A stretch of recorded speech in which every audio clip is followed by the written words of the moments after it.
Здравейте на всички трейдери! Датата е четвъртък, 19 февруари 2026 година. Днеска в безплатната група публикувах сигнал на валутна двойка новозеландец щатски долар, продажба от стойност или от цена 0,5968, като преди малко ви пуснах и анализ. Това, което търгуваме днеска, е фигура на технически анализ меч и флаг. Ето така изглежда фигурата на технически анализ меч и флаг, като в момента цената е паднала с 18 пипса. Продадохме на 0,5968, в момента 0,5950-51. В момента сме на 18 пипса печалба, чакаме цената да удари Take Profit 1. Сега аз съм си подготвил една празна графика, в която да ви покажа каква е тази фигура на технически анализ меч и флаг и как се търгува, как можем да изтъргуваме, ако видим някъде такава фигура. Първо ще пусна, ето тук съм си подготвил малко да порисуваме меч и флаг или bearish флаг. Реално какво можем да видим на графиката? Цената на графиката пада надолу. Пада надолу ето така. Почва да прави корекции и да продължава да пада. Реално ето тук при падението на самата цена можем да видим следното нещо. Цената прави лека корекция, която е съпроводена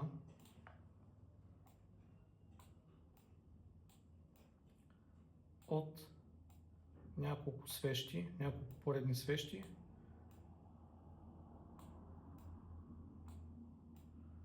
които вървят по ето този начин, леко нагоре.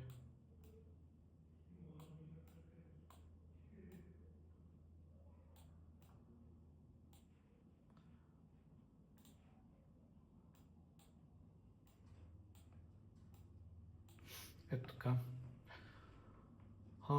За да имаме такава техническа формация меч и флаг, трябва да има такава корекция от 3 до 7 свещи, като след като бъдат формирани те, можем да сложим една линия на подкрепа и една линия на съпротива и виждаме, че те върват в нещо като малък канал. Имаме предходно движение надолу и имаме от 3 до 7 свещи в малък канал, които се качват лека по лека нагоре. Предходното движение, което е преминаващо надолу, се казва дръжка на флага, а реално самото знаме на флага е ето този канал с тези 3 до 7 свещи вътре. Реално имаме дръжка на флаг плюс самият флаг. Като такъв меч и флаг, той е потвърждаваща тренда фигура, което означава, че ако имаме даунтренд или имаме нисходящо движение надолу, то реално след този флаг цената трябва да продължи да пада надолу.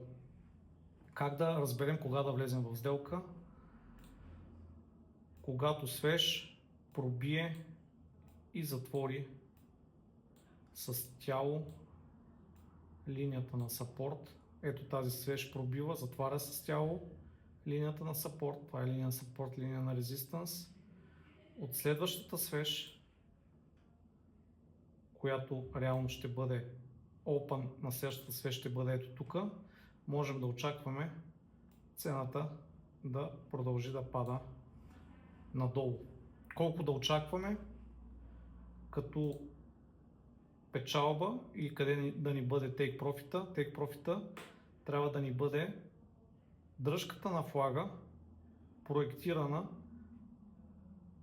от свещта, която пробива и затваря с тяло под линията на support надолу, т.е. това движение проектирано след пробива надолу. Самия стоп лос трябва да ни бъде някъде над най-високите точки на опашките, които са вътре в самия флаг. Над най-високите опашки на свещите в флага, в знамето. Добре, нека да отидем на графиката и да видим какво става. Аз съм си подготвил една празна графика. Ето тук. Като мога да махна също така и алигатора на Бил Уилямс, който използвам винаги. Реално какво виждам тук? Имам един връх, имам втори връх, цената пада надолу. По тези два върха мога да направя, да разчертая даунтренд.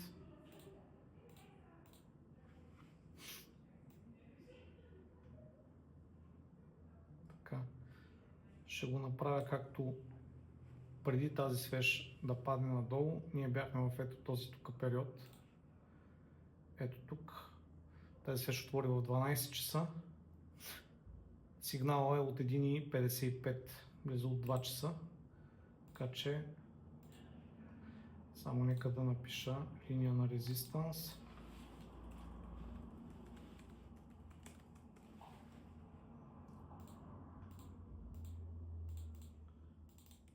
Линия на support.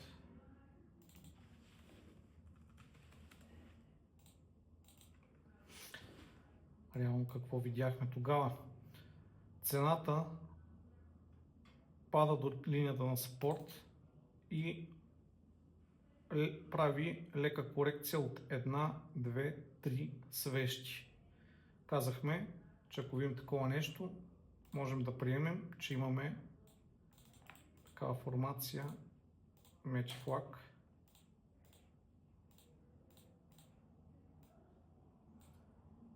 Която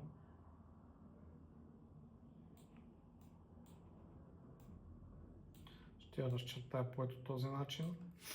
Ако бях видял цената след 4 часа или по време на ето тази свеж, вече щях да взема тази и тази, за да мога да нарисувам линията на support по тях. Щеше самия флаг да не ми е толкова изнесен нагоре, а ще да е ето така малко по-леко по-хоризонтален. Не точно хоризонтален, но ето така. Но поради факта, че видях сигнала в този период преди отварянето на тази свеж в 4 часа, на 4 часа ще ни бъде ето това.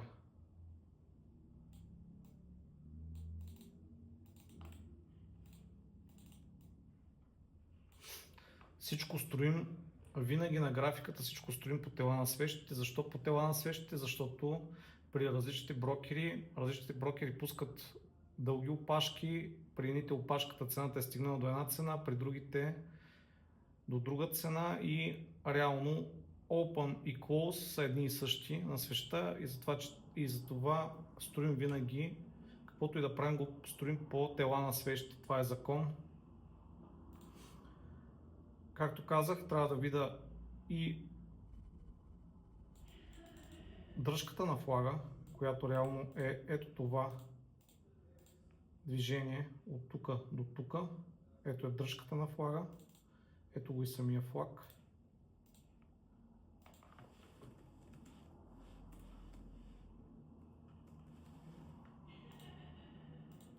Резистанс.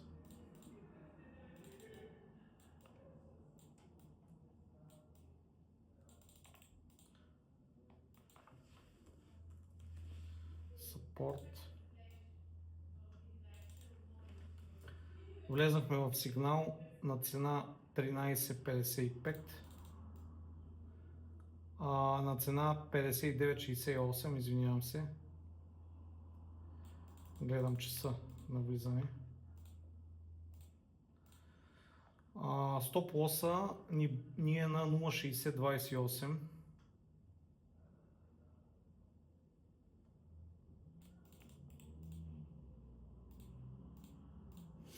Take Profit 1 на 0,5940.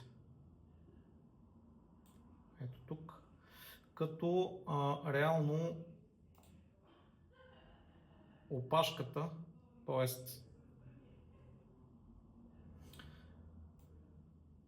ето това цялото движение, което ни е дръжката на флага, 85 пипса или 84 пипса, трябва да го проектирам след пробив, след като свеж пробива и затваря с тяло линията на сапорт, ето тук на самото знаме, мога да проектирам това движение надолу, за да видя къде ще ни бъде предполагаемия Take Profit по фигурата. Казахме 85 пипса, в момента цената е 0,5884, но и в предходни видеа аз ви казвам, че правя една застраховка от 10% на цялото движение, което реално е 8 пипса и половина, 9 пипса. Ако добавим 9 пипса към стойността 0,5885, ще бъде 0,5894. 0,589394.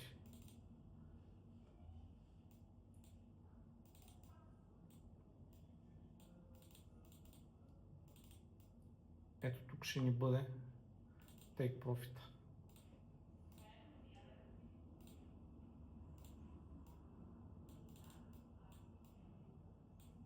Продадохме тук.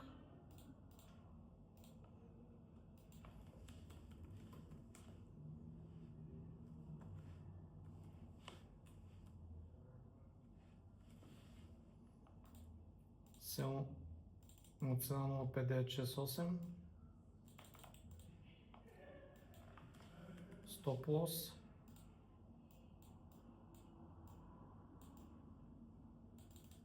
И Take Profit.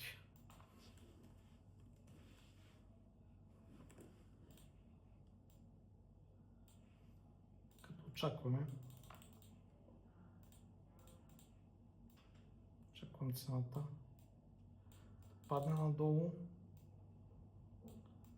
да се отблъсне от линията на сапорт и да продължи да пада надолу, като след това може би ще имаме разширение на тренда, т.е.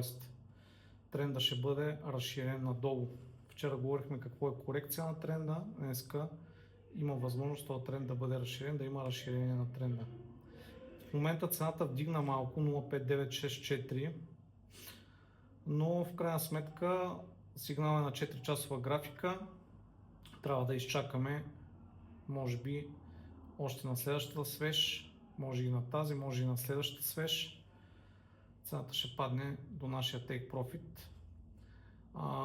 Моя съвет към вас е при достигане на Take Profit 1 да затворите половината от позицията и да кеширате някаква печалба, като втората половина от позицията, при нея да преместите стопа веднага на плюс 1 пипс, така че ако цената падне до Take Profit и върне назад нагоре, то да ви удари Take Profit на 1 пипс. Като с втората половина от позицията може да преследвате Take Profit 2 или дръжката на самият флаг, за която говорихме. Това е съвет към всички. Така, това беше фигура на технически анализ меч и флаг. Очакваме цената да падне надолу и да затворим и днес на някаква добра печалба. Take Profit 1 е на стойност 0,5940. Това са 28 пипса надолу. Това беше за днес. Ще продължа и в следващите дни да правя анализи на различните валутни двойки, така че очаквайте още доста информация. Всичко добро и приятен ден от мен!